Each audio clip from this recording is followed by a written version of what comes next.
Глава Ингушетии Юнусбек Евкуров принял участие в заседании Президиума Совета при президенте России по стратегическому развитию и национальным проектам под председательством премьер-министра Дмитрия Медведева.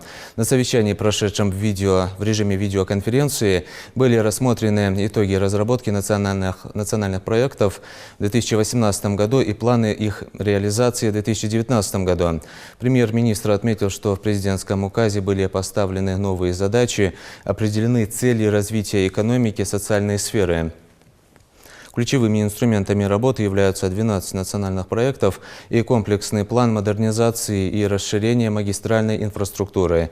Мы выработали достаточно, на мой взгляд, уже четкие и понятные целевые показатели, на что мы должны выйти в итоге. Это конкретные объекты: построенные больницы, школы, отремонтированные дороги, новые дома, новые производства, сказал Дмитрий Медведев.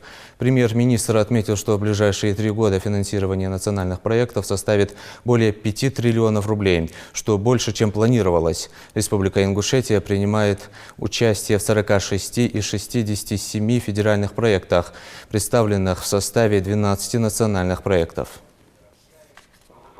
Мы выработали достаточно, на мой взгляд, уже четкие и понятные целевые показатели, на что мы должны выйти в итоге. Это конкретные объекты, это построенные больницы, школы, отремонтированные дороги, новые дома, новые производства.